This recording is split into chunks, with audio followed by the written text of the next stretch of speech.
Muy bien, muy buenas tardes, compañeras, compañeros. Vamos a tratar de avanzar porque ya ven ustedes que cuando vienen los días parciales uno quisiera tener un poquito más tiempo, para repaso o algo, pero si nos llevamos con la optimización y el tiempo, creo que vamos a poder avanzar bien con los temas. Y hoy pues vamos a iniciar charlando un poquito, adelante, vamos a iniciar charlando un poquito con respecto al esquema que está en la página 101 del libro de reunión, que es el que ustedes tienen en digital. Ahí en el 101 está, porque no alcanzan a ver la diapositiva, ahí lo pueden ustedes también observar. Es entonces el esquema del, adelante, es el esquema del juicio o del proceso notarial de jurisdicción voluntaria, notarial de reconocimiento del preñez o parto. Eso es entonces lo que vamos a estar estudiando en esta tarde, y lo que pretendemos con el esquema es pues, que mentalmente tengamos una idea de los pasos que se van a llevar, y después ya pasamos a cada uno de estos pasos. Vamos a iniciar, como es cotidiano en todo proceso de jurisdicción voluntaria notarial, de la manera como es cotidiano, con el acta de requerimiento, ¿verdad? El acta de requerimiento, que ya la vamos a revisar enseguida. Vamos a ver el modelo que nos propone y vamos a ver si hay ahí en el ejemplo funcionalidades, y si no, pues ahí vamos a ir resolviendo algunas dudas.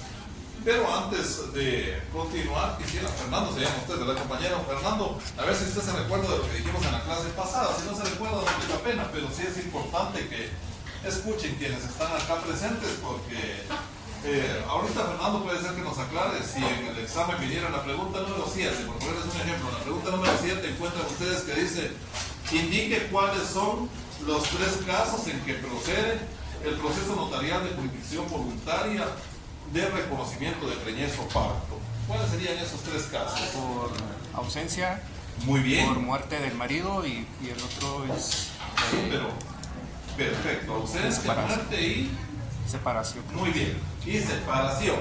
Ausencia, muerte y separación son los 3 casos. Adelante, licenciado. Entonces recordemos, son 3 los casos, y bien lo decía Fernando, del marido.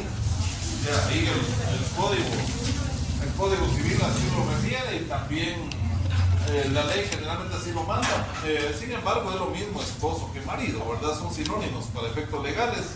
En la práctica se utiliza como así como más por elegancia el término esposo. El término cónyuge no se utiliza mucho.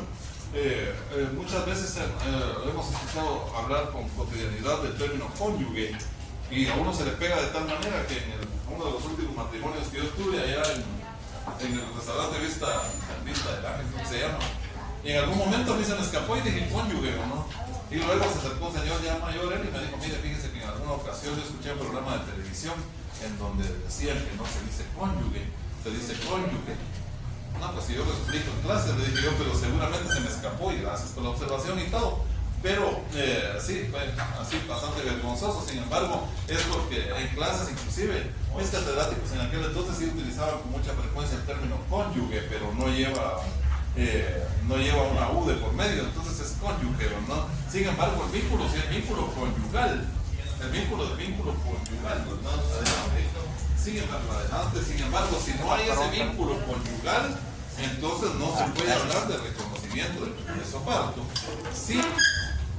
En el examen yo les dijera, a su oficina llega una señora que dice que tiene un problema, su esposo se separó de ella, pero ella le llama esposo, no, perdón, a su oficina llega una señora, le dice que su conviviente se separó de ella, pero que él no estaba casado con ella, pero que la dejó embarazada, y que ella pretende, como ella ha escuchado que se puede seguir el juicio de reconocimiento del preñez o parto, que ella en ese momento no quiere que usted inicie con el acta de requerimiento, sino únicamente necesita que usted le diga cuáles son los documentos que ella tiene que presentar para acreditar, y si hay pruebas que presentar.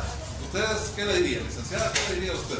A ver, si en el examen yo les pusiera ese casito. O sea, repito nuevamente el caso. ¿Su nombre, perdón? ¿No? Génesis, es cierto. Muy bien. Entonces, a ver si Génesis nos puede explicar qué le diría a esta persona, a esta señora que llega y le dice, fíjese que, pues, mi conviviente, con el que no estamos casados, pero yo he escuchado que se puede seguir un juicio de reconocimiento del preñez o parto, y él, pues, falleció. Él falleció en un accidente y lamentablemente, pues, pero yo sí tengo mi control y toda la cosa, y tengo algunos mensajes en donde él me decía cuidar mucho a nuestro futuro bebé, porque él lo estaba reconociendo, y ahí tengo mensajes de texto, tengo unos correos electrónicos que me mandaba, tengo fotografías, inclusive un video ahí en donde se reveló el sexo del bebé, y todos gritaron que sí, que feliz el padre, le aplaudieron y todo. Entonces creo, licenciada, que así es procedente, pero en este momento adelante. En este momento no quiero que usted haga el acta de requerimiento, sino que me diga más o menos qué documentos y qué pruebas le puedo traer. ¿Qué le diría a usted? Génesis. ¿La partida de nacimiento del bebé? No, pero fíjese bien en la respuesta que está dando, porque dice, ella le cuenta, es que fíjese que no estábamos casados, pero ahí hasta revelación del género en el video, él dice, es mi bebé, y los papás de él reconocen, los hermanos también, todo el mundo reconoció que él es el padre. Tengo WhatsApp en donde dice que él es el padre, él dice, cuidar mucho a mi bebé, está en tu pancita, y cosas así muy cariñosas y toda la cosa. Y además, pues entonces ahora lo que necesito es iniciar el proceso, pero primero vengo para que usted me diga cuánto me cobra, y en segundo lugar, qué documentos tendría que traerle y cuándo puedo venir a su oficina para ya hacer el acta de requerimiento. Entonces ahora sí, le dejo nuevamente que usted me cuente qué diría usted. Tal vez testigos le dirían. Me diría que testigos. Melvin.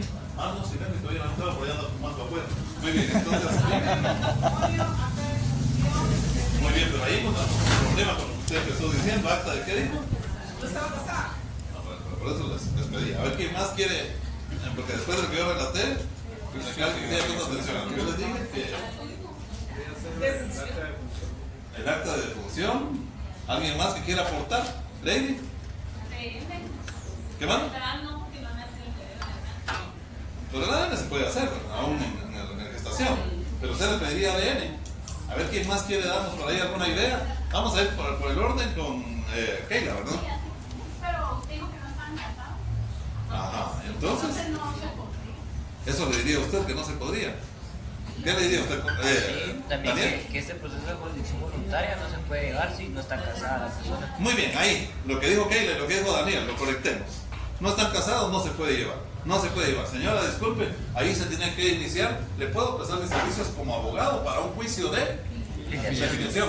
Pero entonces en el examen tengan cuidado. Génesis, si viniera esta pregunta, este casito, eso es lo que ustedes tienen que responder. Y no va a ser una trampa porque yo ya les estoy explicando. No están casados, como ella fue clara al decirles que no están casados. Ciertamente sí tiene todas las pruebas para la posesión notoria de Estado. Recuerden ustedes que la posesión notoria de Estado, el juicio civil se va, ¿verdad? Sí, Francis. Licenciado, en ese caso no se puede hacer antes una, ¿cómo es que se llama? Unión de hecho. Y luego poder hacer eso. Fíjese que ahí al hacer una unión de hecho post-mortem, entonces sí podría usted, pero recuérdese cuánto tiempo le lleva una unión de hecho post-mortem, no se la va a llevar en menos de un año, ¿verdad? Entonces el bebé va a nacer seguramente. Entonces ahí sería siempre, lo más conveniente sería iniciar el juicio de con la posesión notoria de Estado que tiene, se va, ¿verdad? Sin necesidad de ADN casi. Ahí prácticamente se iría casi sin necesidad de ADN en un juicio civil, pero ya no sería un proceso notarial de jurisdicción voluntaria. Eso es a lo que yo quería llegar. Y es que fíjense que uno en el desarrollo de la práctica se encuentra con muchos casos en donde a veces uno confunde las cosas y hay que evitar darle una mala asesoría a los clientes. Muy bien, entonces ya tenemos claro. Ahora, si estuviera casada, entonces sí, ¿verdad? ¿Qué procederíamos? Le decimos, bueno, le cobro tanto, véngase tal día con tales y cuales documentos, que ya ustedes lo mencionaron por ahí, certificación de defunción, pero primero, ¿qué sería lo primero que tenemos que ver? La certificación de matrimonio, ¿verdad? Porque si no están casados, no procede. Entonces, certificación de matrimonio, también las pruebas de que el señor, ya sea que si hay separación, tiene que haber un acta judicial de separación. o un documento, un convenio notarial, ¿verdad? Porque también se valdría un convenio notarial en donde conste la separación de ella con su marido o con su esposo. Luego de eso, la certificación de defunción si es que falleció y la declaratoria de ausencia si es que la persona está ausente. Sin embargo, en esto hay cierta contradicción también, por lo que les decía, por ejemplo, el tema de unión de hecho con morte, no da lo mismo la ausencia, porque imagínense ustedes de aquí a que siga el proceso de ausencia, le van a hacer el bebé también, porque esos son procesos que llevan un poquito de tiempo. Recordemos que adelante, compañera. Recordemos, y vuelvo a recalcar la pregunta que le hacía Andrea el otro día, Andreita, se recordará que le pregunté, pero ahorita no se lo estoy preguntando otra vez, sino que sí, pero sí pregunté, ¿quién resuelve en definitiva la ausencia? Ahora a ver quién me quiere contestar. ¿Quién resuelve la ausencia? El juez. Muy bien, como bien lo dice Keila, es el juez. Entonces, eso todos sabemos que cuando hay actividades judiciales de por medio, lleva su tiempo, ¿verdad? Entonces, para el reconocimiento de la preñez del parto, cuando es, por ejemplo, si es por muerte, sí va a ser súper rápido, ¿verdad? Porque ahí tienen ustedes ya la partida de defunción. Entonces vamos claros hasta ahí. Se dicta la primera resolución. El otro día les decía que los documentos se van a incorporar adelante en el expediente, o sea, después del acta de requerimiento. Y había cierta confusión porque yo anteriormente les había dicho que se ponían después de la primera resolución. En realidad, en la primera resolución es en donde se les da entrada, se accede después a incorporar esos documentos. Entonces inclusive sí podrían quedar después de la primera resolución o después del acta de requerimiento. Indistintamente no altera el orden, porque la primera resolución es en donde se les está dando ya validez legal. Adelante. Entonces ahí estaríamos con eso. Luego la publicación de los edictos. Después de los edictos, la recepción de las pruebas. Y para quienes en su trabajo de zona hicieron este tema, adelante. A quienes en su trabajo de zona hicieron este tema de el reconocimiento de preñez y parto, alguien que me pueda decir a qué tipo de pruebas nos estamos refiriendo acá. Pruebas científicas, porque las primeras ya las mencionamos ahorita, ¿verdad? Ya las dijeron ustedes. Ya hablamos de la prueba documental, ya hablamos. Certificación de matrimonio, la certificación de defunción si es caso de fallecimiento, o declaratoria de ausencia o la de separación. Ahí estaríamos con las pruebas documentales. También, entonces, ¿qué otras pruebas se les ocurren a ustedes en el reconocimiento de preñez o parto? Sobre todo las científicas, ¿cuáles creen ustedes que serían? La prueba de embarazo. Muy bien, la prueba de embarazo, ¿verdad? Entonces sería un informe médico. Ahí fíjense que no es solo la prueba de un laboratorio, eso es bien importante. ¿Su nombre cuál es? Perdón, compañero. Alex. Sí, Alex. Entonces, como bien lo dice Alex, en realidad va más allá de una prueba de embarazo. Sí está bien lo que él decía, pero es un informe médico, porque ahí no es solo la prueba de laboratorio, sino que ya el médico va a interpretar esa prueba de laboratorio y él va a emitir el informe, porque recuérdense que tiene que decir inclusive más o menos cuántos meses o cuántas semanas tiene de embarazo. Entonces, después de eso también tenemos como pruebas científicas que también vamos a tener los dictámenes de los facultativos, ¿verdad? Recuérdense que la ley dice que se tiene que contar con dictámenes de facultativos y lo dice en plural. Por esas razones que ponemos 2, pero no tendría que ser necesariamente solo 2. Si usted quiere poner 20 facultativos, puede poner 20, ¿verdad? Porque la ley no dice de 2 facultativos, dice de facultativos. Entonces está hablando en plural, por lo tanto siempre se ponen 2 por la economía, ¿verdad? Porque si solo ponemos 1, ¿estaríamos bien o no? Porque la ley dice facultativos en plural y solo 1 no llenaría ese requisito. Ya 2 ya llenan el requisito de que sean facultativos. Muy bien, luego de eso el acta notarial de discernimiento de facultativos, recepción de informes de los facultativos, ahí estaríamos entre las pruebas, resolución o auto final y la expedición de certificación, que esta sería entonces definitivamente renal, revisión del expediente del Archivo General de Protocolos. Vamos claros hasta por ahí con el esquema para... ¿Sí, don Jimmy? Sí, licenciado, fíjese que yo estaba leyendo aquí que dice, según el artículo 206 del Código Civil, en caso de separación o disolución del matrimonio, la mujer que esté encinta deberá denunciarlo ante el juez o al marido ese en el término de 90 días. ¿Me podría hacer eso? Ajá, efectivamente, y está dentro de este tema también, ¿verdad? Está ahí en la parte doctrinaria del tema del reconocimiento de preñez o parto, porque entonces ella en ese momento, al pedir el reconocimiento de la preñez, pues puede hacerlo. se le tiene que denunciar al marido o a quién dice el artículo, al juez. ¿En qué caso se le tendría que denunciar al juez el hecho del embarazo? Ahí dice que en la disolución del matrimonio. No, pero digamos, ¿por qué no al marido? ¿Por qué? O sea, le da la opción al marido o al juez. Entonces, ¿por qué razón? Pero no dice que a los dos, dice que al marido o al juez.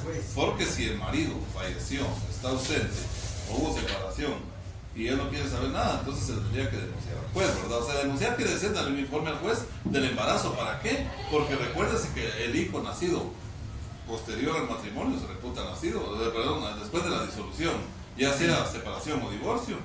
Por ejemplo, la separación, porque puede ser que la bomba haya estallado la semana pasada, pero ellos tenían una vida normal hace 2 semanas y ella ya había quedado embarazada y ciertamente ella no quiso saber nada de él la semana pasada en adelante, pero viene y descubre que está embarazada. Entonces tiene que denunciarlo, tiene que dar un aviso a él, una notificación.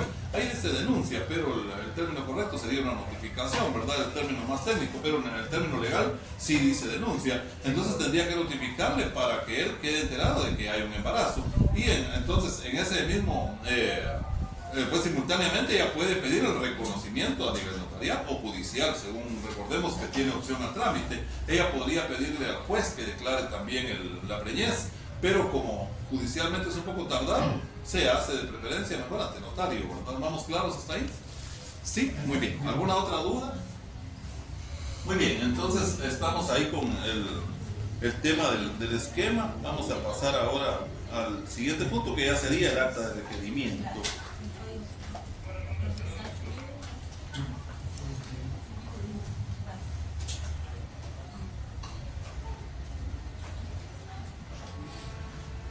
Muy bien. ¿Podemos hacer el acta de requerimiento en hojas de papel de protocolo o no sería conveniente? No, ustedes saben que las actas de requerimiento no se hacen en papel de protocolo. ¿Podríamos protocolizarla? Fíjense que es un tema interesante, porque cuando se protocoliza un documento se incorpora el original en el protocolo. Entonces, ¿qué le vamos a mandar al Archivo General de Protocolos después? No podríamos protocolizarla, ¿no? Porque podríamos, en todo caso, digamos, elaborar 2 actas de requerimiento y protocolizar una. Ese es otro tema interesante. Fíjense ustedes que cuando a uno le habla para hacer un acta notarial, uno la puede hacer en 2 ejemplares. Por ejemplo, el acta de requerimiento podrían hacer en 2 ejemplares. Si la persona por X o Y circunstancia quisiera protocolizar esa acta de requerimiento, pues hace 2, ¿verdad? Una la protocoliza y la otra la incorpora.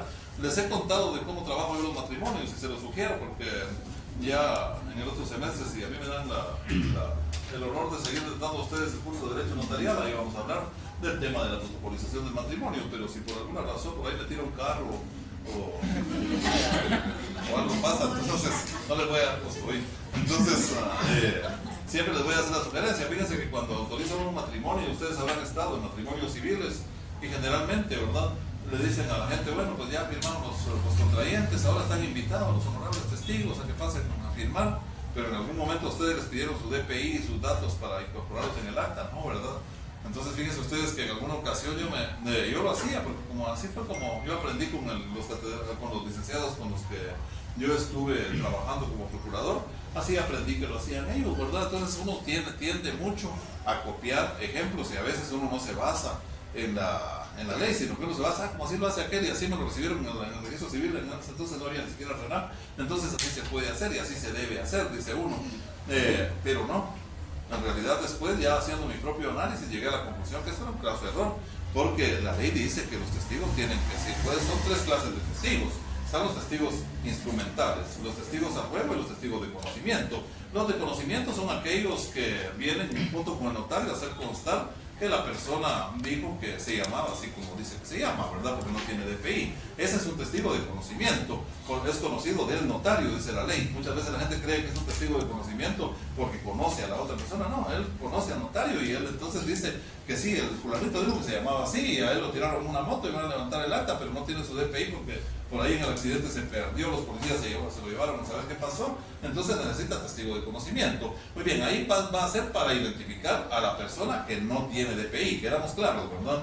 Para eso es el testigo de conocimiento, ese es el único fin que tiene un testigo de conocimiento. Eso no se lo voy a preguntar ahorita en el examen, pero sí es bueno para su acervo cultural y conocimiento y crecimiento intelectual, que ustedes lo tengan claro. Testigo de conocimiento, que le consta que esa persona dijo llamarse así. Él no da fe, sino hace constar junto con el notario que así dijo esa persona. El otro tipo de testigos son testigos instrumentales. Estos testigos, ¿para qué sirven? Ellos hacen constar que es verídico todo lo que dice el documento. Todo lo que dice el documento. Son obligatorios, por ejemplo, en los testamentos y en las donaciones por causa de muerte. No vayan a cometer ustedes el error de decir, como decía en alguna ocasión un colega, y a mí se me pegaba también eso, decía, es que dan fe junto con el notario. No, porque la fe pública es del notario. Los testigos son instrumentales y ellos están acompañando al notario. Y uno se podría, fíjense ustedes que la ley dice que el notario se puede hacer acompañar de testigos instrumentales cuando lo mande la ley o cuando el notario lo considere conveniente. Por ejemplo, llega a su oficina una persona que es muy incoherente y ustedes escuchan que dice de todo y ustedes dicen, no, este va a meter a problemas porque me habla de que va a vender, pero al ratito está diciendo que mejor ya no, y mañana va a venir y de pronto usted se arrepiente, voy a tener problemas. Entonces le digo, mire, está bien que se venda, pase adelante, bienvenida. Pues vamos a ver, ¿cuál secretario estará ocupado? Muchas gracias, José, ¿verdad? Muy amable, José. Entonces, ¿qué pasa con esa persona que es muy incoherente y que ustedes dicen, mejor le voy a decir que se traiga a uno de sus mejores amigos para que él venga y que también haga constar que es verídico todo lo que dice? O una persona ya en estado muy delicado de salud, ¿verdad? Que ustedes se enteren, porque a veces ocurre, bienvenida compañera, a veces ocurre que uno dice, que me hablaron porque dice que el Señor está ya de muerte. Pero hay que tener cuidado, puede estar de muerte, pero que manifieste su voluntad, ¿verdad? Ustedes entonces llevan un testigo instrumental. Estoy poniendo estos ejemplos solo para que entiendan qué es un testigo instrumental. Él no va a llegar a decir que le consta que él dijo que se llamaba así, no, él va a llegar a decir que le consta que dijo que se llamaba así, que le consta todo, ¿verdad? Todo, en lo que dice el instrumento público, es entonces instrumental, ¿vamos claros? Y el tercer tipo de testigos son testigos a ruego. Los testigos a ruego se llaman así porque van a firmar por quien no puede o no sabe firmar. ¿Por qué no puede? Pega las dos manos enyesadas, ¿verdad? Y apenas si le logró ponerse su dedito así en el acta porque no podían ni mover las manos porque tiene todo enyesado, por ejemplo. O tuvo un problema cerebral, una neuropatía y no puede, pero sí escucha, él habla y se manifiesta, o sea, sí está expresando su voluntad. La ley dice que si expresa su voluntad y no ha sido declarado estado de interrupción, entonces viene el testigo a ruego, o porque no sabe, porque no aprendió a leer y escribir, entonces no sabe firmar, deja su huella y ahí viene el testigo de qué clase dijimos, a ruego. Entonces en las actas de matrimonio, fíjense ustedes que para no romper con ese esquema social que se tiene, yo hago dos ejemplares. Entonces llevo un acta que es la que le digo a los cónyuges, bueno, acepta, sí, firme aquí, ante mí, en ese momento. Están tomando videos, están tomando fotos, ya quedó la prueba de que yo firmé. Bueno, entonces fírmenme en esta otra porque se la puedo dejar de recuerdo a ustedes. Siempre hago eso. Hacia adelante, compañera, por acá creo que hay algunos escritorios que se estarán ocupados, disculpe, compañera. Pues. Si no, vamos a hacer algunos. Alguien por ahí que tenga un escritorio desocupado allá. Por acá también adelante. Muchísimas gracias por la solidaridad, compañero. Muy bien, entonces, pero a donde quiero llegar es a que se pueden hacer dos actas. Entonces, para no romper con ese esquema que ya socialmente está muy generalizado, porque qué pena no decirles, y a veces los novios le dicen a sus mejores amigos, mira, hace mejor llegar a mi matricidio y ahí vas a ser mi testigo de honor, porque soy mi mejor amigo, porque se gastan muchas bromas en ese sentido, ¿verdad? Entonces llega y dice, bueno, mi amigo va a ser el primero que firma, o quiero que mis papás firmen como testigos. Entonces no hay ningún problema, usted pone a todo el mundo que firme, y yo normalmente le pego su timbre notarial de 10 quetzales, sus timbres de 50 centavos, pongo el ante mí, se los extiendo. Eso la tengo como un recuerdo, ¿verdad? Que desde luego también tendría valor legal, así como tiene valor legal todas esas que están haciendo fuera de mi jurisdicción notarial. Pero esa no es la que yo voy a protocolizar, no es la que me voy a basar para hacer el aviso, sino la mía es en donde van las firmas de los contrayentes y mi firma es con el ante mí. Así me evito problemas, ¿verdad? En algún momento, de lo contrario, ¿qué podría pasar, creen ustedes, si alguien dijera, ay, yo me arrepentí de casarme y ahora ya se dio el aviso y yo no quiero, ya que ya no se quiere divorciar y todavía no tenemos un año o nos queremos divorciar, pero como la ley dice que si no ha pasado un año no procede voluntario, ¿verdad? Tendría que ser en la vía, ahora ya no es ordinario, ahora es en el juicio oral, se va un poquito más rápido, pero de todas formas sería un problema. Entonces de ahí se puede agarrar cualquiera, ¿verdad? Y decir, voy a argumentar que esa acta es nula porque tiene un montón de firmas que no tendrían que estar, no están identificadas las personas. Bueno, él puede anular el acta que le dejamos de recuerdo, pero la otra la había firmado, entonces ahí ya no puede anular esa porque esa está válidamente emitida.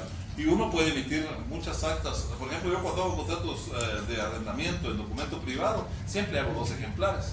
Le doy uno al arrendatario y uno al arrendante, porque aquí se corre la costumbre fea de que solo al arrendante le dan su contrato y el arrendatario cuando quiere hacer valer derechos lo tiene. Pero no quiero que hagamos mucho, no voy a resolver dudas o comentarios en relación a eso, era solo un paréntesis porque estamos en este tema y si no se nos perdemos. Muy bien, ahora sí vamos a hablar del acta de requerimiento, pero en el tema, el acta de requerimiento únicamente en el tema de reconocimiento de preñez o parto.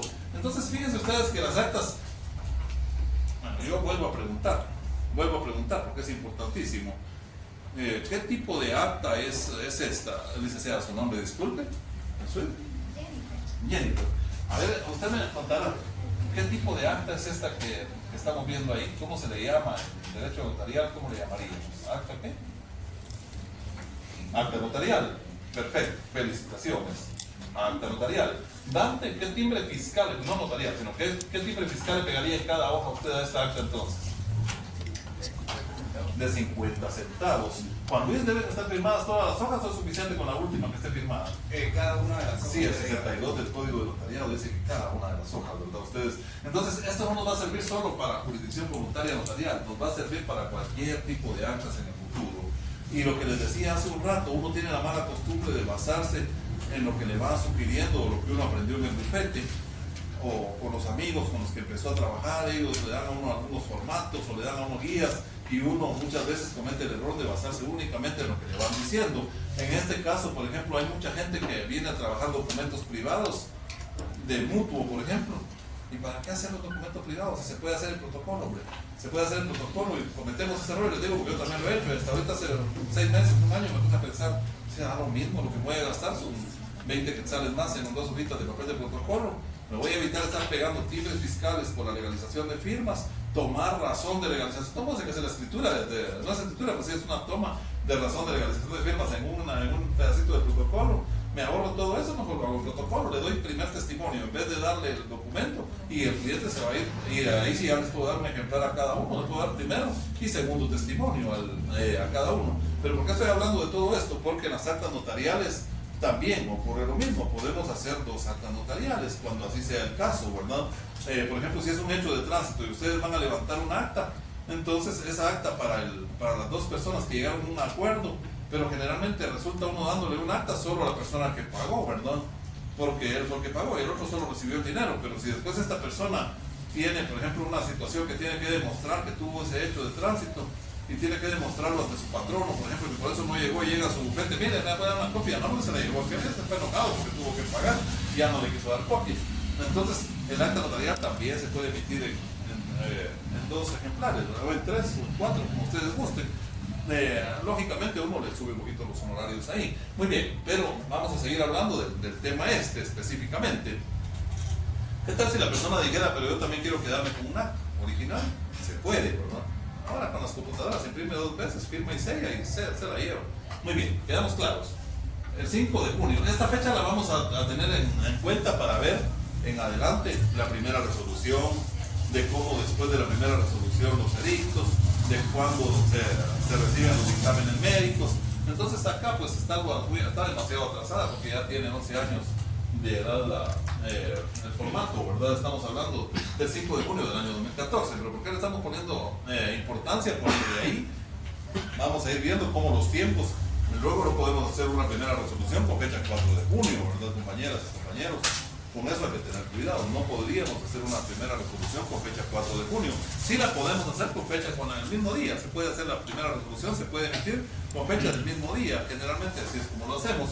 Muy bien, luego dice la dirección, el edificio, soy requerido por la señora, aparecen todos sus datos personales, si ustedes se dan cuenta, incluyendo su número de DPI y todo como corresponde, ahí están las generales.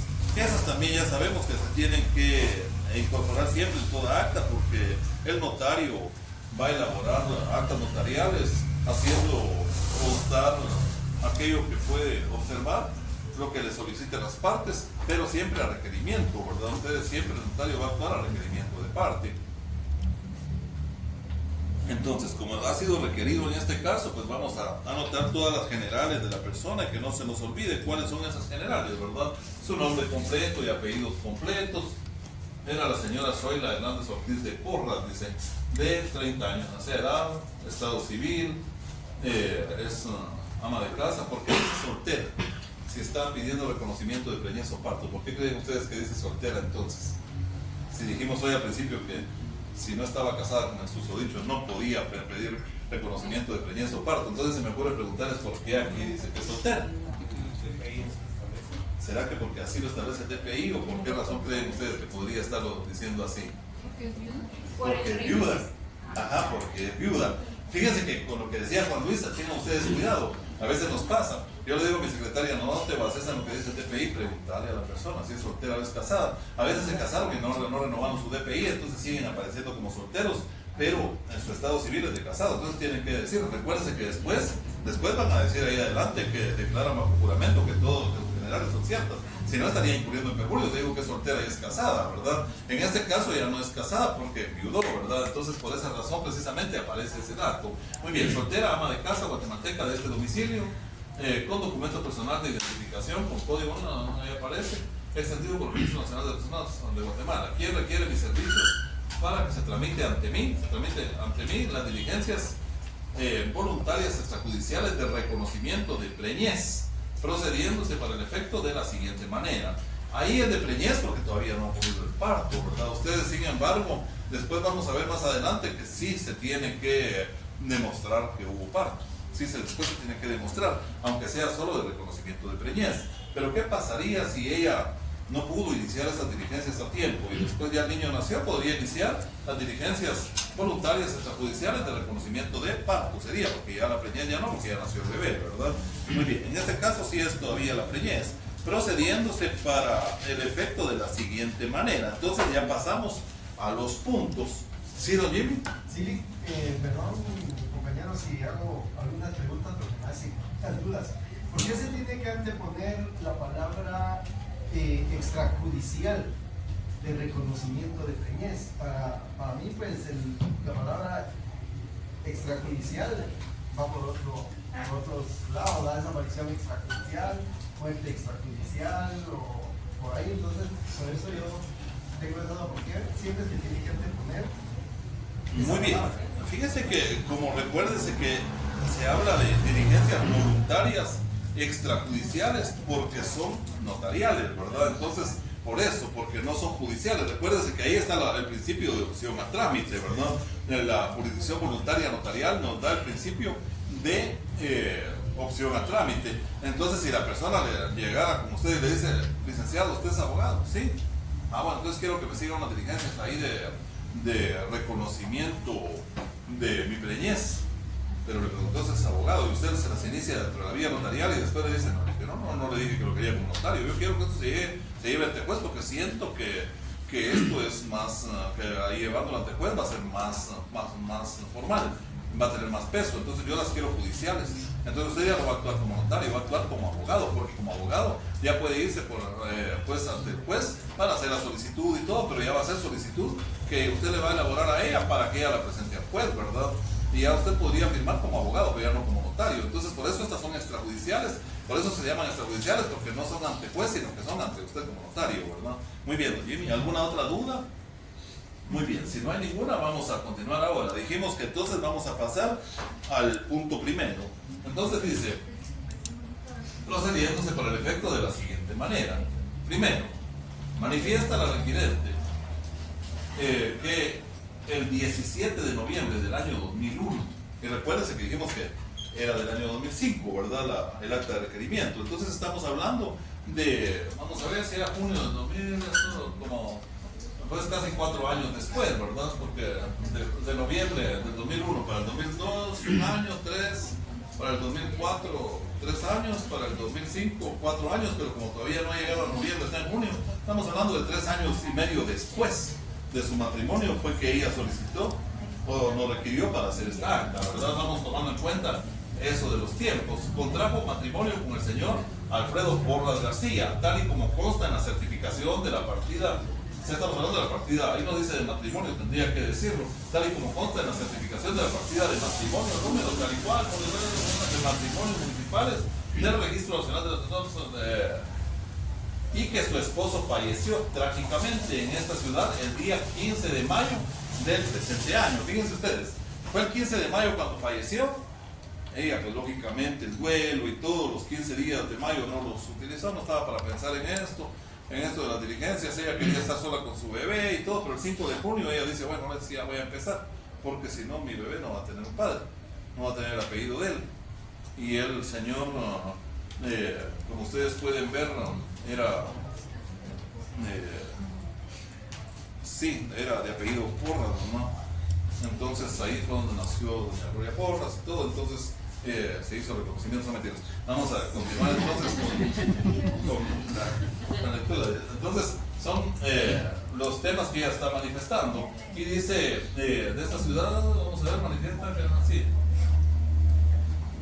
contrajo matrimonio con el señor. Entonces ahí estarían los datos de la partida, folio y libro del matrimonio, tal y como quedó. Luego dice que falleció trágicamente, como acredita con la certificación de la partida de defunción. Entonces también, además de la partida de matrimonio, nos está acompañando partida de defunción con su número de partida, folio y libro, ¿verdad? Ahora ya la cosa ha cambiado, porque el RENAP ya casi no está utilizando los números de partida, folio y libro, sino está utilizando un número único. Entonces yo les aclaro que en este caso ya no van a poner que quedó escrito en partida, folio y libro, sino que la defunción quedó escrita como en el número, y ponen el número que ahí aparece, extendida por el Registro Nacional de Personas Ordenantes de la República de Guatemala, con fecha tal y cual. ¿Quedamos claros hasta ahí? Muy bien, entonces ya tenemos acá, dice presentando ambas certificaciones. Estamos hablando de que ya está presentando las dos certificaciones, de matrimonio y de defunción. Suficiente. Segundo, continúa manifestando la señora Hernández Ortiz de Porras que al fallecer su esposo, ella se encontraba en estado de gravidez, habiendo obtenido certificación sobre este extremo, la cual acompaña expedida por el médico. Fíjense que dice que no está presentando la prueba de embarazo, adelante licenciada, no está presentando una prueba de embarazo extendida por el laboratorio Fátima con fecha, no, está extendiendo. Si ustedes se dan cuenta, con eso tengan cuidado. Si ya en el proceso alguien llegara con una constancia de un laboratorio, ¿qué le dirían ustedes? No, usted tiene que llevar esa constancia ante su médico, ante su ginecólogo, y que sea él quien certifique, ¿verdad? Que sea él quien certifique. Yo no le puedo recibir una prueba de laboratorio. Lo mismo sucede cuando ustedes van a autorizar matrimonios. Fíjense que la ley dice que se exige certificado médico del varón en el que haga constar que no padece de enfermedades infectocontagiosas que puedan afectar a la pareja o a la descendencia, o que le impidan la procreación. Eso nos dice la ley. Pero fíjense que en muchas ocasiones a mi bufete han llegado personas que se van a casar y me llevan resultados de laboratorio, por ejemplo, en donde dice que no tienen SIDA, que no tienen sífilis, que no tienen enfermedades, pero no dice que les impide la procreación al varón. Tampoco es expedido por un médico y cirujano. Entonces les digo, no me sirve, pues. Yo acompaño eso como atestado de mi protocolo y voy a tener problemas. Igual pasa en este caso. Tiene que ser un médico y cirujano. O también hay otros casos, fíjense ustedes, en que para el matrimonio me llevan el certificado, pero el médico dice, siendo el presente certificado médico, haciendo constar que el joven fulanito de tal se encuentra en perfecto estado de salud física y mental, me dice. Y eso tampoco me sirve, porque el código civil no me pide eso. Con eso hay que tener cuidado. Si nos viniera con un certificado médico que no llene los requisitos, le decimos, mire, vaya con su médico y dígale que el certificado tiene que venir de tal forma. Continúa manifestando la señora Hernández Ortiz de Porras. Entonces, certificado, habiendo obtenido certificación sobre ese extremo, la cual acompaña expedida por el médico Rodolfo Robles Pérez, ginecobstetra colegiado número tal y cual, en la que consta que la señora Hernández Ortiz de Porras se encuentra en estado de gravidez. Fíjense ustedes, se encuentra en estado de gravidez, eso está haciendo constar el médico, pero ¿qué más está haciendo constar? Dice que contando a la fecha con 7 meses, entonces ahí el médico no solo está haciendo constar el embarazo, sino está haciendo constar la temporalidad aproximada, porque no va a ser tan exacta, ¿verdad? Ustedes es muy difícil lograr una temporalidad exacta, a menos de que por alguna razón, por ejemplo, el médico podría atreverse a dar una certificación más exacta hasta con día inclusive tal vez, si ella le dijera que fíjese que él venía de Panamá, él es piloto aviador, venía de Panamá, había estado fuera un montón de meses y esa vez tuvimos un encuentro bonito, le hicimos un churrasco y todo, terminamos romantiqueando y de plano, ahí sí que no hay para dónde, esa noche quedé embarazada porque el día siguiente él agarró vuelo, entonces ahí sí, ¿verdad? Se establece, no hay para dónde que esa noche porque ella quedó embarazada, de lo contrario, médicamente es un poco difícil establecer una fecha exacta solo por los exámenes que se tienen. Por esa razón está indicando que tiene 7 meses de embarazo, pero no dice 7 meses, 3 días y tantas horas, ¿verdad? Tercero, en virtud de lo anterior, la requirente me solicita. ¿Qué es lo que solicita? Entonces, veamos hasta acá las pruebas que ha presentado. Certificación de matrimonio y de defunción en el punto primero. En el punto segundo, certificado médico, ¿verdad? Nos hizo constar esos extremos. En el tercero, en vista de lo anterior, la requirente me solicita, inciso A, y con la presente acta notarial y documentos adjuntos se forma el expediente respectivo. Muy bien, eso es importantísimo para mi primera resolución, porque eso es lo primero que voy a decir en mi primera resolución, que se forme el expediente respectivo y que a trámite, ¿no? Que siga a trámite al expediente. B, se tengan por iniciadas las diligencias voluntarias en seguridad. Eso también es importante, porque entonces no solo estoy haciendo constar que se tiene por promovido, sino que, que no solo estoy haciendo constar que se tiene que iniciar el proceso, sino también que se tienen por promovidas las diligencias voluntarias extrajudiciales de reconocimiento de preñez. Entonces, acá vuelvo nuevamente y repito lo que le explicaba hace un ratito a don Jimmy cuando él decía por qué extrajudiciales. Lo que sucede es que por su profesión, don Jimmy, usted está muy enterado de toda esta temática, de lo que usted decía, de la ejecución extrajudicial, todo lo que corresponde. Fíjense que es importante eso del penal y el derecho internacional humanitario. Por ejemplo, en el caso de los que han estado en combate, lo saben muy bien, que algunos dicen en el amor y en la guerra se vale de todo. En el amor sí, en la guerra no.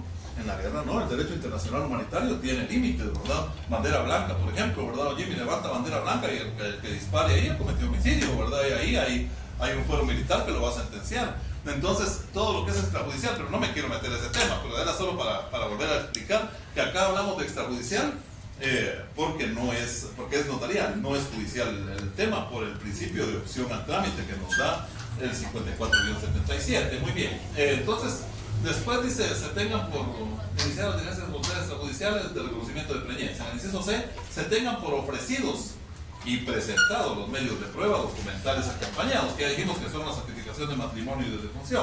En el inciso D, que se hagan las publicaciones de ley. Entonces, ¿cómo se llama ese instrumento jurídico que utilizamos para hacer las publicaciones de ley? O sea, ¿cómo se llama eso? Su nombre, perdón, licenciado, ¿es suyo? Sí, es suyo. Usted que volteó a ver para atrás, ¿sí? ¿Sí? Janet, sí, siempre se me olvida, perdón. Janet, ¿cómo se llama eso que nosotros usamos para lograr esto que nos dice el inciso D, las publicaciones? No le llamamos publicaciones, aquí sí le estamos poniendo que se hagan las publicaciones, pero en sí, el documentito, ¿cómo es que se llama? Muy bien, felicidades. Fíjense que eso es bien importante y yo creo que algo que vamos logrando en cada clase es que vayamos entendiendo ese tipo de cosas. Si hoy hubiera venido un estudiante de tercer semestre, por ejemplo, lo tuviéramos aquí acompañando, yo por confusión le pregunto y él no me aclara que es estudiante, sino que solo vino hoy de oyente porque vino con alguien más, estamos casi seguros, a menos de que por razones de la vida él haya aprendido esto, pero de lo contrario es muy difícil que sepa que se llaman edictos estas publicaciones. A todos ustedes tal vez les parece muy sencillo, pero es algo con lo cual nos vamos familiarizando y que es importante saberlo. Entonces, que se hagan las publicaciones de ley, edictos, ¿verdad? Que se nombre en su oportunidad a los médicos Luis Paz Trigueros y Juan Cardona Díaz para que sean ellos quienes practiquen el reconocimiento y den el aviso correspondiente cuando ocurra cuando ocurra el parto. Entonces ahí en la ley vamos a encontrar también, dice que se haga el discernimiento o nombramiento a facultativos. Entonces cuando digamos facultativos, sí, Gaby, su pregunta ¿cuál es? Dice el licenciado que a mí lo que me da una duda ahí es por qué están hablando como en presente de que van a certificar cuando sea el parto, y si ella lo está haciendo 3 años después. No, pero no son 3 años después. ¿Cómo es? Ahí, fíjese, en la primera fecha fue que se el 5 de junio y ella el 15 de mayo del mismo año está solicitando su servicio. Permítame, vamos a regresar. Muy bien, vamos a ver entonces. Eso estaba en Vamos a ver. Usted lo que quiere saber es en qué fecha fue que ella requirió. Mire, el acta de requerimiento acá dice que fue del año 2014, el 5 de junio del año 2014. Luego dice en el punto primero que ella contrajo matrimonio. Vamos a ver, ahí está la fecha o no. Sí, del año 2001. Ella contrajo matrimonio en el año 2001. Lógicamente todavía no podía estar embarazada en ese Y momento. hasta arriba en la fecha del ¿será que soy yo? Vamos a ver, no tenga pena, para eso estamos.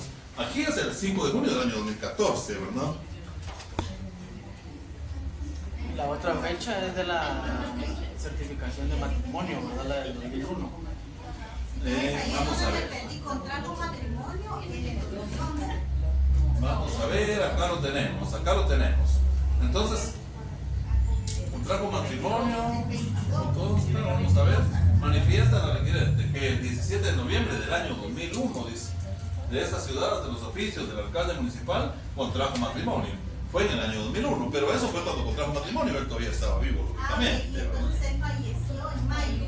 Él falleció el 15 de mayo del año. Entonces acá lo vamos a encontrar. Permítame ahí en la parte de hasta abajo, en el punto segundo lo dice. Se encontraba en estado de gravidez. Por acá está. Así fue el 15 de mayo. Fallecer su esposo. Ahorita vamos a ver si no tenga pena. Casi hasta abajo está. Ahí está. Sí, ¿verdad? 6 meses. El 15 de mayo del presente. Está en la sexta línea hacia arriba. Acá, por acá está la. Al fallecer su esposo, ella se encontraba en estado de gravidez. Pero la certificación de defunción del esposo, ahí tiene que decir la fecha en que falleció. Yo creo que está en la otra hoja, ¿no? Ahí está.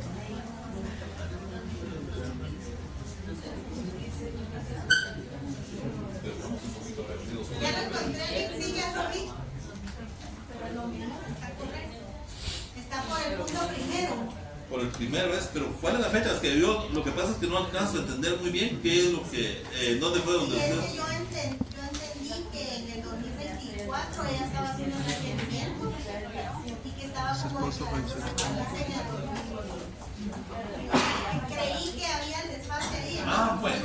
No, pues no hay ningún problema, Gaby. Mire, es importantísimo porque cualquier cosa para eso estamos en clase, ¿verdad? Porque de lo contrario no nos diría lean el libro y estuvo, pero la idea es que vayamos viendo precisamente esos temas, porque si lo leen en el libro, no es lo mismo leerlo a estar haciendo el análisis de que por qué precisamente esto de las fechas. Y eso es lo que a mí más me interesa, que veamos que sí tengan coherencia las fechas. La otra duda que me da también es, digamos, si al hacer esta acta de reconocimiento de preñez, ella debe estar casada, ¿por qué no esperar al nacimiento del hijo para poderlo reconocer? Porque al final, al estar casado, lo puede reconocer. Pero como estamos hablando de separación, muerte o ausencia, o sea, solo en esos casos procede, ¿verdad?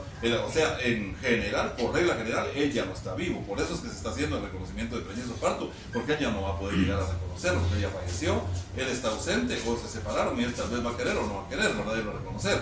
Entonces, recuérdese que ahí pudo haber sido también el hecho de que ella haya tenido alguna relación con otra persona y que el hijo no vaya a ser del ausente, del difunto o del separado, sino que haya sido de su novio que tiene ahora, ¿verdad? Entonces, Y en el RENAP puedo hacer la inscripción únicamente sin el papá, digamos, pero si este está vivo. Si él no, por eso es que procede. o si él está vivo pero ya se separaron, puede usted hacer el reconocimiento notarial, aunque él no esté de acuerdo, ¿verdad? Esa es la situación, aunque él no esté de acuerdo. Usted ya hizo las publicaciones y todo, pero ella ya denunció el hecho de su estado de gravidez o de su embarazo, ya lo denunció ante el esposo, le mandó una notificación y él agarró, la tiró y no le hizo caso, ¿verdad? Y él dice, yo no voy a reconocer a ese niño porque ese no es mío, pero él va a tener después siempre. Bueno, supongamos que ella vino y siguió todo este proceso de reconocimiento de preñez y parto, y usted como notaria, ya en la resolución final, ordena al RENAP que inscriban al niño como su primer apellido de Porras, mamá, el primer apellido Porras. Entonces él dice, no, pues si yo no estaba de acuerdo, pero se publicaron edictos y todo, muy bien, pero usted cumplió con su labor. Y ya no puede venir a oponerse, si no se iría a lo judicial. Recordemos que estos son de mutuo consentimiento todo, ¿verdad? Si hay oposición, él se podría oponer, entonces se iría a lo judicial. pero ya no en la vía de la jurisdicción voluntaria, ¿verdad? Ustedes tendrían que ir a lo judicial en el caso de un juicio de filiación. Entonces, ¿qué pasa si ya habiendo terminado todo el proceso y él estaba ausente, regresó y dice, eso no es mi hijo, o él está separado y dice, no, yo voy a oponerme? ¿Qué oposición? Ahora ya Gaby, ya le dimos ahí la palabra. Entonces, ahora quisiéramos preguntarle a alguien que voluntariamente quiera decir, si el esposo dice, no, me metieron un gol porque yo no creí que el juez fuera, o que la notaria o el notario fueran a ponerle mi apellido, y ahora ya me declararon padre de este menor y yo no creo que sea hijo mío. Pero ya perdió, porque en cuanto a ese proceso ya perdió. Él a este proceso no se puede oponer porque tuvo su momento para oponerse y no lo hizo, ¿verdad? Pero ¿será que ya ahí ya se plegó y ya no puede hacer nada más? ¿O hay algún otro elemento que ahora ustedes como abogados, no como notarios, ahora como abogados, qué le aconsejarían? Francis, ¿No sería de filiación? ¿una filiación? No, pero la filiación ya estuvo, porque él la filiación es el vínculo que hay entre el padre y el hijo, ¿verdad? Y ya se demostró, pero más o menos vamos ahí. Pero ¿qué sería lo que ustedes le sugerirían? Aguántese ahora, ni modo, a darle su pensión y todo, ya no puede hacer nada. ¿Qué más? Prueba de ADN. ¿Y cómo se le...? ¿Pero solo con prueba de ADN ya o...? ¿Cómo se le llamaría? O sea, la prueba de ADN es un medio fundamental para eso que usted le va a sugerir, pero ¿qué es lo que... dentro de qué se va a meter esa prueba de ADN? O sea, se la va a llevar y le va a decir, no, de todos modos, en el RAP ya quedó. O la va a llevar a Renap y le va a decir, mira señora, la verdad que traigo la prueba de ADN que yo no soy el padre, quítale mi apellido, no se puede, ¿verdad? Entonces, ¿cómo se le llama esa? Sí, José. El juicio oral de paternidad. Muy bien, el juicio oral de paternidad, pero no, porque ahí ese sería para demostrar que él es el padre, pero él no es el padre, él no quiere demostrar que es el padre, él quiere demostrar que él no es el padre. ¿Cómo se le llama en derecho civil? Una oposición, pero no se llama oposición. Termina en on, pero no se llama oposición. Daniel. Una impugnación. Impugnación de la paternidad, y ahí sí va a meter la prueba de ADN. Pero esto sería entonces, ya después de que Colejado no habló a tiempo en este juicio, vamos claros, ¿verdad? Ahora, si él presenta esta prueba, ahora les pregunto, eso sí podría venir en el examen, se me ocurre ahorita, ya me están dando luces. Miren, se me ocurre ahorita, si les pregunto en el examen, usted está siguiendo el juicio de reconocimiento de preñez o parto y ya tiene las pruebas de los facultativos, cuando resulta una persona y con abogado y le presentan un memorial presentándole oposición a este proceso de jurisdicción voluntaria notarial, y le presentan una oposición basándose en que él ya realizó una prueba de ADN en acuerdo con la presunta madre, en acuerdo con la madre, y él como presunto padre fueron. Y fíjense ustedes que esto también es un dato que es bien importante. Yo se lo pregunté a Michelle Stephenson, que es era por lo menos la directora del laboratorio de genética forense en donde trabajé por 15 años. Yo le preguntaba, mira, fíjate que el problema ahí de que ella dice que no es, que él es el padre, y él argumenta que no. Él está seguro de que no. Pero yo tengo una duda, le digo yo, ¿qué se puede hacer? ¿Tengo que esperar a que nazca? No, me dice, no. Lo que no recuerdo es cómo se llama un líquido que tiene. Amniótico, es verdad. Ese fue el nombre que ella me dijo. Precisamente me dice Michelle Stephenson, decirle al ginecólogo, decirle que el ginecólogo tiene que sacar una muestra de líquido amniótico, me dijo, ¿no? Y nos lo trae acá al laboratorio y inmediatamente hacemos con ese líquido, determinamos si es o no el padre, ¿no? Entonces, fíjense, bien interesante, no hay necesidad de que haya nacido. Entonces, la pregunta en el examen, retornando, si la pregunta en el examen fuera, aparece como un memorial y como medio de prueba que presentan ese memorial para oponerse al proceso que usted está llevando, le traen una prueba de ADN, y en la prueba de ADN dice que existe el 99.99999% de que no sea el padre. No dice el 100%, dice existe el 99.99999 de probabilidades de que no sea el padre. Hacia adelante, responda. Adelante, bienvenido. No sé en qué escritorio lo podemos presentar al compañero. Disculpen, ya la parte de Vivi. Gracias, Vivi, muy amable. Entonces, ahora sí, ya estamos en Derecho Notarial 3 con esta pregunta. Entonces, ¿qué procede, o usted qué considera como el notario que está llevando el caso, la notaria que está llevando el caso, qué paso es el que prosigue para usted dentro de este proceso? ¿Qué manda? Pasarlo a la vía judicial. ¿Será que pasarlo a la vía judicial? ¿Así sería? Francis ya dio un elemento importantísimo, está diciendo lo judicial. Pero si lo pasamos a la vía judicial, o sea, si me contesta así, voy a entender que me está diciendo que ahora, en opción a trámite, ya no va a ser un proceso de jurisdicción voluntaria notarial, sino que va a ser un proceso de jurisdicción voluntaria judicial, si hablamos de pasarlo. No, ¿verdad? Entonces, ¿cómo sería? Pero sí, lo dijo, está a 1 milímetro. ¿Sí, José? ¿Usted tenía la palabra? Sería remitir el expediente a un juzgado de primera instancia. Exacto. Pero civil. No, de familia. De familia por el tema, muy bien. Entonces pónganle mucha atención a esto. Lady, ¿por qué dice Lady? Porque hay oposición. Recuérdese que si es voluntario y se presenta una oposición, eso lo vimos en el primer parcial, recuérdese que si hay una oposición legitimada, no por un caprichoso por ahí que no tenga una persona caprichosa, porque se dan casos. Una ocasión llega un cliente y hasta inclusive me estaba exigiendo que pusiera un alto ahí cerca de mi oficina porque era peligroso, pero que él no iba solo por eso, pero era parte de lo que él iba a pedir y que me exigía que le diera un testimonio, una copia de una escritura que yo había hecho. Y la ley dice que son públicas, pues los instrumentos públicos son públicos. Pero le dije que él no era parte interesada, ¿no? Entonces se fue al colegio de abogados. Y créame que en el colegio de abogados también argumentó que yo no quería poner un alto cerca de mi oficina, y se lo juro que así llegó a decir. Y que él quería una copia, pero que como él no se había querido dar, él ya había ido a sacar al Archivo General de Protocolos, entonces aquí llegó al colegio, ¿no? Entonces sí, realmente, pero se dan casos, les juro que se dan casos. Entonces, cuando es una persona meramente caprichosa, lógicamente lo que hizo es mandar el trabajo, pues no, y le dije que ya no llegaba a mi oficina. Uno como notario también tiene, la oficina es de notario público, pero eso no le da acceso a cualquiera, ¿no? Ahí usted se puede reservar el derecho de admisión. Pero si llega una persona, si en el examen yo les pongo que están siguiendo un proceso de jurisdicción voluntaria notarial y llega una persona a decir que no está de acuerdo con que esa persona esté siguiendo el proceso de reconocimiento de preñez o parto, porque a él le consta que ha sido una mujer de la vida alegre y que no es justo porque pobrecito el difunto que le estén poniendo que él es el papá, si ciertamente él estuvo casado, pero que a él le consta que ella andaba con uno y con otro. ¿Usted lo remite al juez o no lo remite al juez?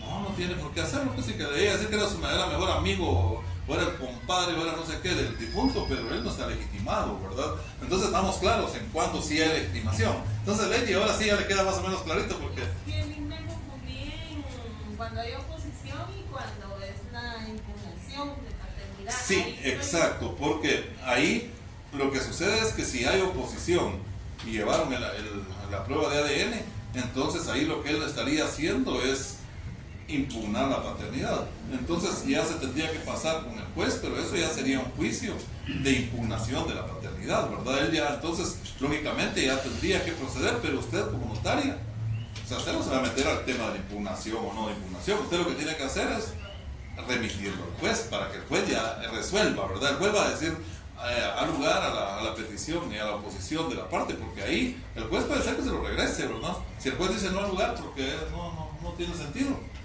entonces puede ser que se lo regrese para que siga la vía, pero eso ya será la decisión del juez. ¿Sí queda claro? Sí. ¿Sí, Gaby? Y esa oposición también la puede hacer cuando se emiten los edictos. Exacto, porque esa es la finalidad de los edictos y no necesariamente él. No necesariamente puede ser, ahí sí puede ser cualquier persona interesada. Imagínense que tenga hijos mayores de edad, por ejemplo, el difunto, en otro matrimonio que él tuvo, o un hijo que no es de matrimonio, pero él dice, bueno, mi papá se volvió a casar, él nunca se había casado, con la mujer de mi mamá nunca convivieron, pero sí me reconoció, y ahora que falleció viene esta y dice que va a tener un hijo, o sea, lógicamente va a ser menor, por lo tanto, alimentos. Por lo tanto, no me guarda el testamento, por lo tanto va a ser conmigo también heredero. Entonces no me conviene. Y siempre debe ser interesado. Tiene que acreditar el interés, ¿verdad? Porque, como le digo, ahí le ponía el ejemplo de que iba a decirle que tenía que poner un alto porque las motos podían chocar y cosas por el estilo. Pero les ponía este ejemplo porque en la vida real uno se encuentra y seguramente ustedes ya se han enterado de tanta cosa, ¿verdad? En alguna ocasión me hablaron para ir a una mediación en un juzgado de paz porque el vecino tiraba mucha basura en un callejón que era propiedad de un terreno, que no vivía ahí, pero ahí pasaba. Y entonces le dije, bueno, vamos pues, pero la verdad es de que ese era un caso que yo no le sentía mucha materia como para llevarlo a la vía judicial, pero dije, bueno, es mi cliente, voy a ir. Y créanme que ya cuando llegamos, el juez le preguntó que qué tipo de basura era la que tiraba y le dijo que era la basura de un árbol de mango que estaba ahí a la par del callejón y que toda la hoja caía en su callejón y que el dueño del árbol no estaba haciendo nada para quitar esa basura del callejón. Entonces estaba peleando contra el árbol y yo era su abogado, era el abogado. Estábamos acá, qué vergüenza ustedes. Cuando yo me di cuenta, yo pensé que le estaba tirando bolsotas de basura, ¿verdad? Pero no es así, en la vida real uno se encuentra con cada casito. Ustedes, pues uno cobra sus honorarios, pero la siguiente vez que llegó, mejor ya le pregunté, y la siguiente vez que llegó me llegó a decir que le habían matado el frigolar y que quería demandar al señor. Entonces le dije, mire, mejor vamos a ver el frigolar que le mató. Eran 5 matas de frijol. Yo las conté, eran 5, ¿no? El frigolar enorme que él tenía y le había matado 5 matas de frijol. Y le dije, mire, yo le voy a cobrar 1.500 por el proceso. 5 matas de frijol no le dan ni, así como va el invierno ahorita, no le dan ni 5 libras de frijol. Le dije, o sea, no le van a dar ni 5 libras de frijol. Yo le voy a cobrar 1.500, no, pero es que no es para que la aprendan, ¿eh? Señor ya de casi 80 años. Entonces el problema es que a veces la gente cuando tiene dinero se le sube los humos y andan viendo a quién perjudican, y yo no me quise ya prestar a eso. Entonces se enojó conmigo, ya no me buscó para otras cosas. Ese es un problema, pero también no puede ser muy injusto. Por el señor ya le está dando el soponcio porque así denuncias que realmente no tenían ningún sentido. Muy bien, vamos entonces con esto nuevamente. Que al fallecer su esposo ella se encontraba en estado de gravidez, habiendo obtenido certificación, ya lo habíamos leído, ¿verdad? Del médico, y que dice que contando la fecha con 7 meses de embarazo, que eso era lo que más nos interesaba, ver la temporalidad y que si tuviera coherencia, pues la fecha. O sea, contando a la fecha en que fue a pedir la declaratoria. Él falleció el 15 de mayo, ella llegó con ustedes el 5 de junio. O sea, 20 días después, y tiene 7 meses de embarazo, pero sí es coherente, lógicamente, sí es coherente, porque los 7 meses de embarazo, él sabía pues que su esposa estaba embarazada, pero él no había ido a hacer un reconocimiento de preñez o parto, porque él no estaba en la idea de que se iban a morir, ¿verdad?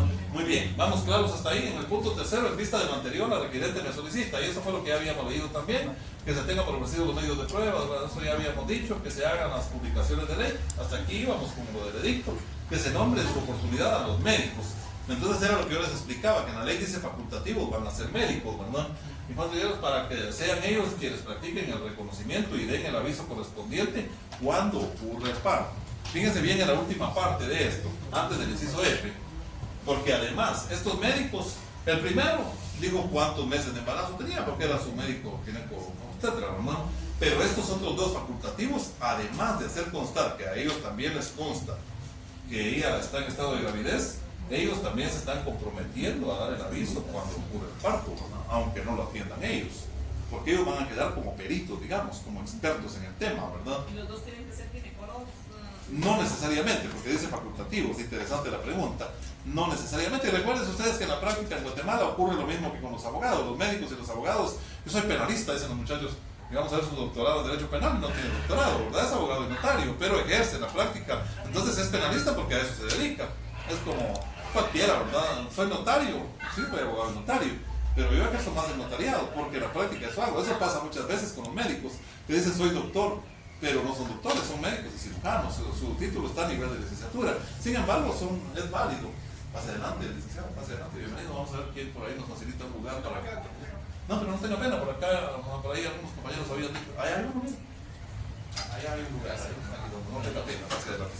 Cuando vengan un poquito tarde, no tengan pena, pueden pasar. Yo también fui estudiante que trabajaba y estamos conscientes de que a veces llegamos un poquito tarde, no hay problema.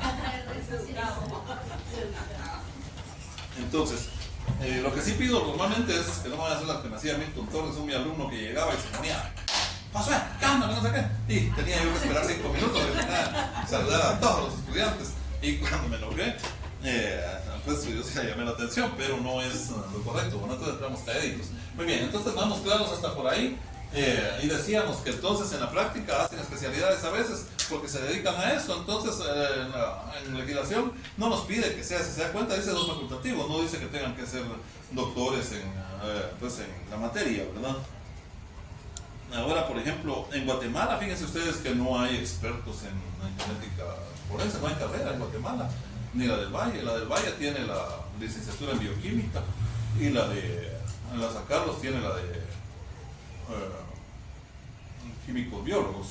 Entonces el colegio se llama de químicos biólogos, pero mis peritos eran eran de la del Valle. Entonces teníamos un problemón, porque como eran bioquímicos, la del Valle así le puso su título, bioquímicos, y la de San Carlos, de químicos biólogos. Entonces cuando se creó el colegio profesional, el colegio de químicos biólogos, ¿no? Y cuando quisimos colegiar a nuestros peritos, no nos aceptaron colegiar a los peritos, ¿no?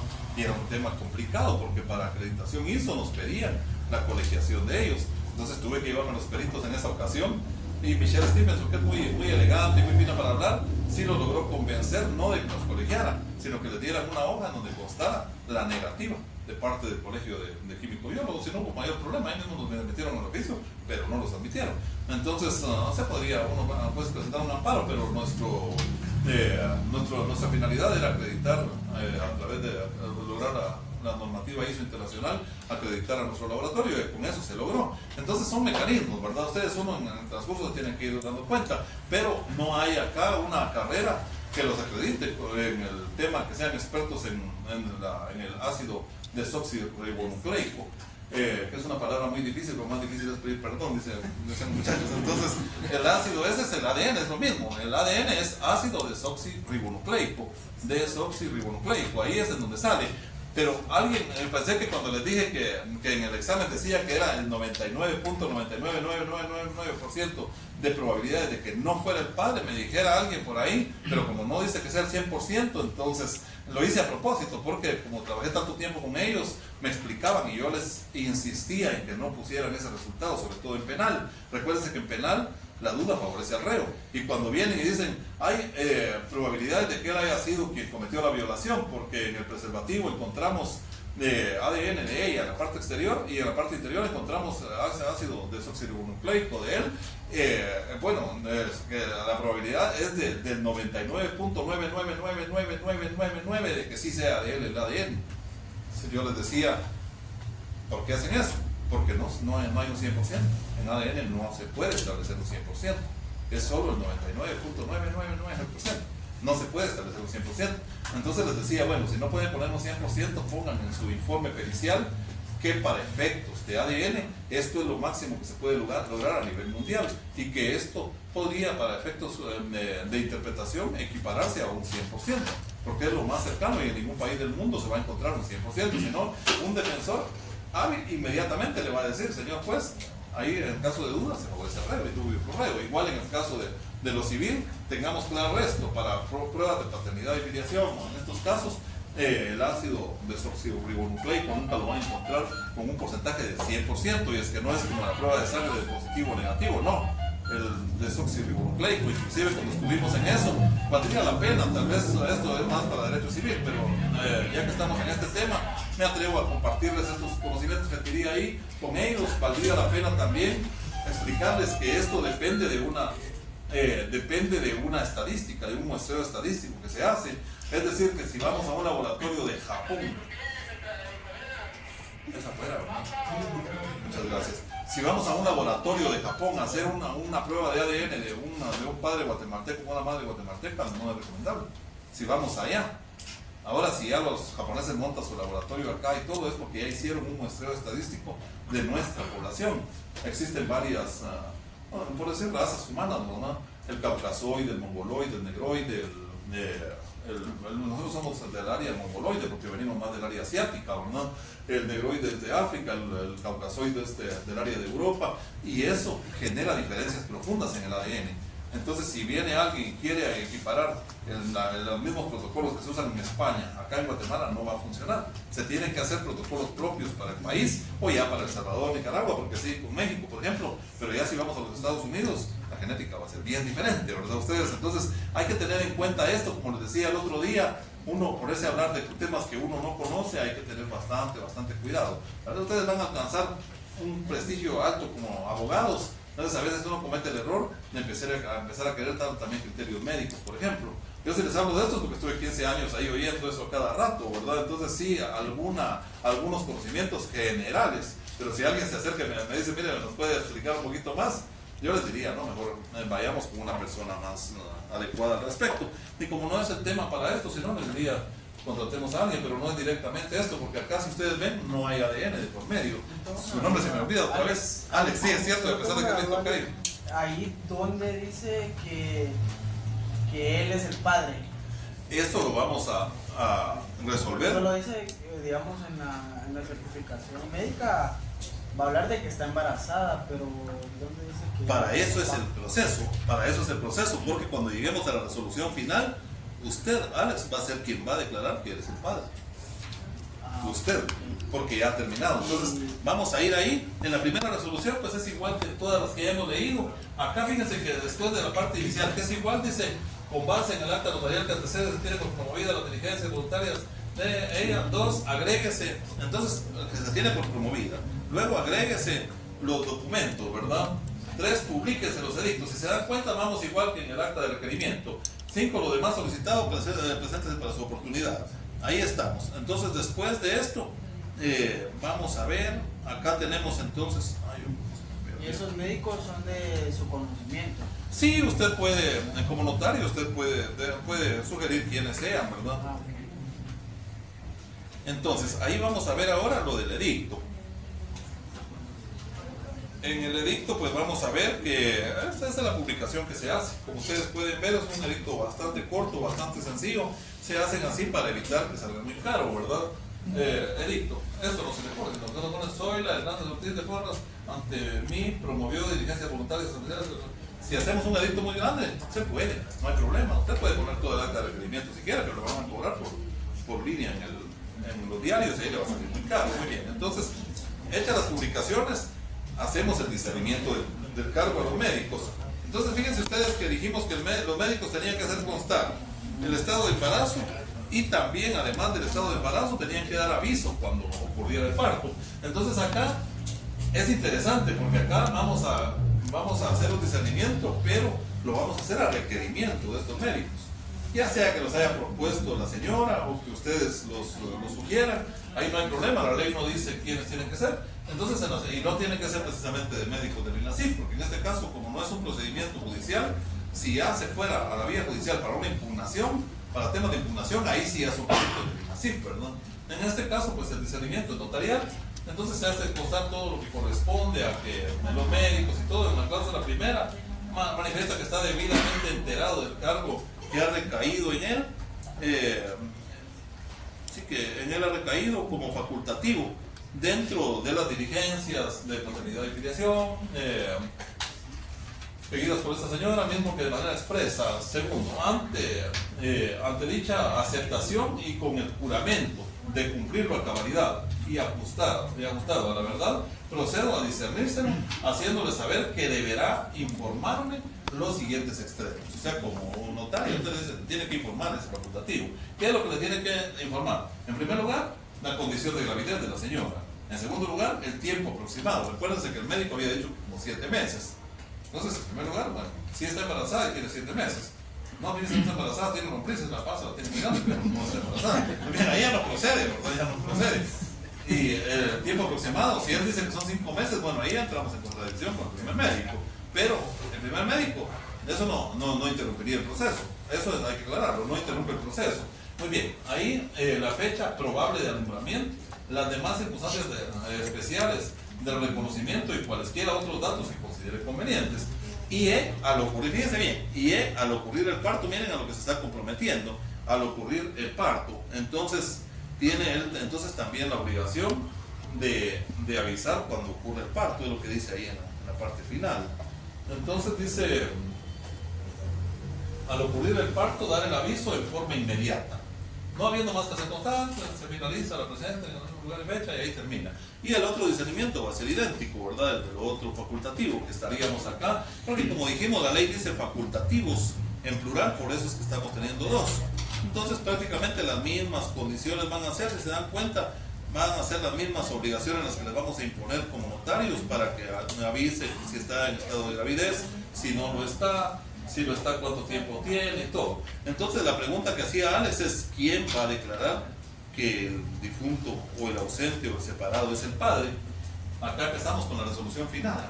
Entonces acá hacemos lo mismo que hacemos siempre en toda resolución final, poniendo el bufete, la fecha y todo. Se tiene a la vista y ahí hacemos un análisis de lo que el acta de requerimiento decía, ¿verdad? Entonces dice, se tienen a la vista para resolver las diligencias voluntarias extrajudiciales ante mí, promovió la señora Fernanda, el estudio del expediente. Entonces ya Ya hicimos un estudio del expediente, entonces estamos resolviendo del estudio del expediente. La señora, ahí estamos concluyendo. ¿Me acuerdas? Requirió. ¿En qué momento o a través de qué documento nos requirió, dijimos? Muy bien, entonces requirió mis servicios, la cual está contenida en acta notarial de fecha 5 de junio, se recuerda, ¿verdad? Ahora regresemos acá arriba y dice que esto lo estamos emitiendo el 15 de agosto del año 2014. El 5 de junio para el 15 de agosto, estamos hablando 5 de julio, 5 de agosto, 2 meses y unos días.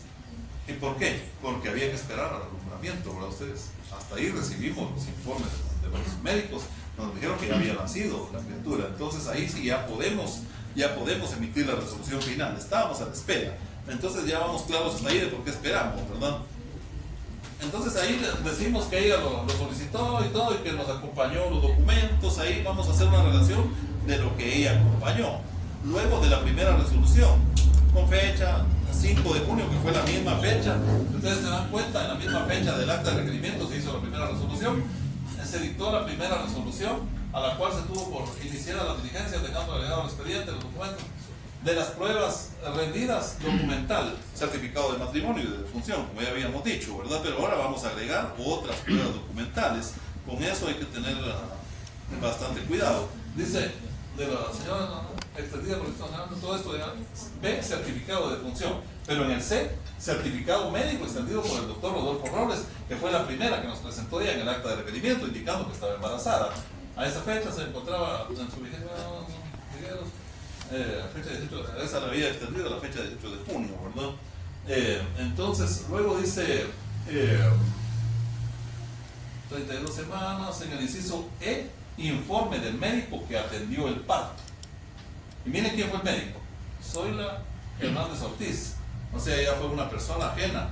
Entonces tenemos ahí, considerando que el artículo 14 de la ley de la asignación voluntaria de asuntos de jurisdicción establece si Alex. Zoila ahí es la que está embarazada. Ah, perdón, entonces estoy ahí porque ¿quién fue la médico que extendió? Vamos a ver, certificado médico. Sí, por el sí, fue el mismo médico, ¿verdad? Rodolfo Robles fue el primer médico que dio el certificado médico. Sí, certificado médico, extendido por el certificado médico. De fecha 22 de mayo. Esta fue de anteriormente, antes del nacimiento. Vamos a ver el informe médico emitido por los médicos Paz Triguero y Juan Carlos Cardona Díaz, de fecha 18 de junio. Eso ellos hicieron su informe 3 días después de que se les asumió el cargo, porque recuerden que fue el 15 de junio, el cual establece que la señora Zoila efectivamente se encontraba en estado de gravidez, que el tiempo aproximado de embarazo a la fecha es de 32 semanas y que el parto probable se estimó para el 10 de agosto del presente año. Informe del médico que atendió el parto, en que dio a luz la señora Zoila Hernández Ortiz. Perfecto, sí, ella fue. Entonces aquí no importa quién haya sido el médico, oye, no importa quién haya sido el médico. Porque no precisamente tuvo que haber sido ni el doctor Rodolfo Robles ni los médicos facultativos que nombramos. Ellos tienen la tarea de informar cuando se dé el parto, no precisamente de atender el parto, ¿verdad? ¿Vamos claros hasta ahí? Muy bien, entonces vamos a pasar considerando que el artículo 14 de la ley reguladora de tramitación notarial de asuntos de jurisdicción voluntaria establece que la mujer puede solicitar al notario el reconocimiento, casos de ausencia, separación o muerte de su marido, solicitud que deberá ser publicada otras veces. Todo eso lo estamos considerando, ¿verdad? Estamos considerando, ya se hizo. Ante el notario deberá probarse la ausencia, la separación o la muerte del marido, conforme lo establecido en el Código Procesal Civil y Mercantil. El artículo 15 de la citada ley regula que el notario está facultado para tomar todas las medidas a que se refiere el artículo 436 del Código Procesal Civil y Mercantil, y en su caso los facultativos deberán cumplir con las obligaciones preceptuadas en el citado artículo. Y por último regula el artículo 16 de la misma ley, de la 54-77 estamos hablando, ¿verdad? Que si no hubiera ocurrido oposición, el notario declarará el hecho del nacimiento, amparando al menor. Vamos a ver. Amparando al menor. Entonces, ha nacido en cuasiposición de estado de hijo. ¿Por qué cuasiposición de estado de hijo? Porque todavía, como decíamos anteriormente, le queda la posibilidad al presunto padre o a las personas interesadas en impugnar esa paternidad. Pero ahí entonces estamos, usted como notario, Alex, usted como notario, era la pregunta que usted tenía, usted va a declarar la cuasiposición de estado de hijos, pero al resolver, usted le envía a RENAP la notificación y ellos tienen que poner el nombre al menor, resolviendo también lo relativo a alimentos del menor. En el presente caso, en vista de los hechos expuestos, probados y habiéndose cumplido con todos los requisitos legales, es procedente que se dicte la resolución que el derecho corresponde. Ahí ya usted llegó al punto en donde ya puede decir si sí o si no. Pero fíjense bien que dice que también de alimentos. Ahora ustedes estarán preguntando, ¿y cuánto le irá a poner? ¿Cuánto va a decidir el notario que tiene que ser de alimentos? ¿Cuánto dinero le irá a poner? Vamos a ver. Eso es muy interesante, que no se les vaya a olvidar esto del día de hoy. Si en el examen yo les preguntara qué cantidad le va a poner, según la capacidad del alimentante y la necesidad del alimentista, no, miren lo que ocurre. Ahí nos fundamentamos en todo lo que corresponde para la resolución. Por tanto, con base en lo considerado y leyes citadas, al resolver declaro, Alex, como notario, usted está resolviendo, declarando el reconocimiento de preñez de la señora Zoila Hernández Ortiz de Porras. 2. Se declara el hecho del nacimiento del menor Luis Alfredo Porras Hernández. ¿Y por qué de una vez le puso el Porras? Porque se determina que si esa preñez es producto de ese parto y esa preñez fueron producto de una relación con su esposo, antes de que él desapareciera, antes de que él fuera declarado ausente, mejor dicho, antes de que él se separara o antes de que él muriera. Muy bien, se declara el hecho de nacimiento, entonces ya queda ahí el nombre de él, que nació el día 8 de agosto del año 2012 en el Hospital San Sebastián a las 8 horas, hijo de la señora y de Alfredo Porras García. 2. El reconocimiento del parto amparando al nacido en la cuasiposición de estado de hijo. Y 4, se reconoce el derecho de alimentos para el menor de edad de conformidad con la ley. Así lo tienen que poner ustedes. No le van a poner cantidad, eso ya no les corresponde a ustedes, ¿verdad? Porque para eso se va a seguir un juicio oral de investigación de presión alimenticia, de alimentos, un juicio oral de alimentos. Muy bien, ¿vamos claros hasta ahí entonces? Muy bien, eso es entonces para el día de hoy, para la noche de hoy, mejor dicho. Y deseo que para ustedes haya éxito, que la clase haya sido fructífera y que sí les haya servido de algo, que haya resultado un tanto apasionante, porque cuando uno empieza a diseñar su vocación profesional, uno empieza a analizar y seguramente en este momento ustedes se van a recordar qué fue lo que les llevó a estudiar Derecho, porque esa es la idea también, que en este momento ustedes recuerden qué fue aquello que los motivó a estudiar Derecho. No es solo porque es la que me da tiempo, algunos sí, porque eso es lo que más me genera tiempo de ir, y la otra me cuesta mucho. Hubiera querido estudiar tal cosa, pero la mayoría estamos aquí porque nos gusta, ¿verdad? Porque nos apasiona el derecho y a estos temas resulta ser muy importantes. Pero si alguien vino porque al fin y al cabo la carrera que le gustaba no le daba la oportunidad por el tiempo, que veamos que esto también es interesante, ¿verdad? Y que también tiene su razón de ser la ciencia del derecho, y que ustedes les saquen provecho. Que tengan feliz noche.